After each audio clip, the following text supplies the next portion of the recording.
Good morning. It is Sunday, May 17th. Today is the Lord's Day, and we find that the title is The Coming Time of Trouble. Daniel chapter 12, verse 1 says, "And at that time shall Michael stand up, the great prince, which standeth for thy children of thy people, and there shall be a time of trouble, such as never was, since there was a nation, even that same time. And that time thy people shall be delivered, every one that shall be found written in the book." We find in the Devotional today that the writer talks about how false religion will take over the world. I know a lot of people think, well, how in the world can this happen? And one of the things that we forget is that the enemy is incredibly subtle. He'll even take those that are very, very strong and use them to champion what the enemy is bringing about. And why? Because they stand with the enemy? No, they don't even know they're standing with the enemy. They're fighting the wrong fight. And so she goes on to talk about how the beast requires that everyone worship him. If you're a child of God and you've been a child of God for any length of time, you're thinking, that's never going to happen. Well, no, it's never going to happen if it's presented in such a frontal way. But if it's subtle, if it's cunning, you can see how that could happen. Then it talks about taking the mark. Well, we've heard all kinds of things over the years about taking the mark.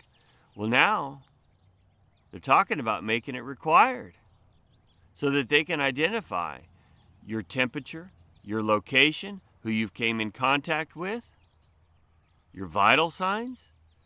They want to get rid of paper money. You can see how this can come about. And what is the modus operandi? It is fear. They are using fear to move the masses.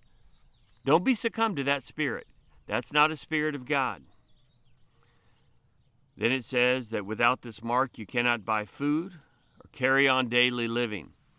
You see, when the nation of Israel went back in 1948 to their homeland, they were in great fear because of the way this thing came about. And the Muslims, or the remnants of the Ottoman Empire, were pressing upon them on a regular basis, and still are today. But they lived in what's known as a kibbutz. And that was a group of people that looked after and took care of one another. In our country today, we would call that the Amish. And you could see that in the end times that's kind of the structure it's going to be, of God's people really looking out for one another, an Acts chapter 2 kind of environment. Then it talks about the fact that this remnant does not worship the beast. And the reason is because God is a jealous God, and he will not share his worship with anyone. So how can we get into this situation? Well, there's an old word called acedia. Acedia. It's akin to spiritual tempor. And this acedia, if you take a look at the etymology of it, it is without care. Without care. And so this is what we would know as slothfulness or apathy. And I have noticed for quite some time that we went from meeting 3 times a week to 3 times a month. There is a condition right now where it seems that people are quite comfy watching church on TV. They've become spectators and not participants. This morning, in my morning sermon, we're going to be talking about being participants in the gospel. This is to be a participant with Christ. And as we do it collectively, that's actually being the church, and that's having fellowship. You can't do that online. You can't live stream your service to God. You've got to be actively involved and engaged. And it's messy, and it's dangerous, and your life can be in peril and at risk, and it has been in the past for those that have been martyrs of Christ. We've looked at that. The question is, are you going to live life safe, Or are you going to live life by faith? Do you believe that the Lord has your very breath? Can you trust Him? Maybe we need to spend more time in prayer. Maybe we need to ask God, what do we do?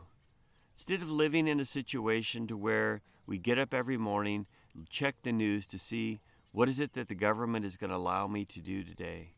Will I throw my plans, my future, my purpose out the window? Reclaim your faith. Reclaim your life. Trust in God. He's the one you're going to spend eternity with. He's the one you love.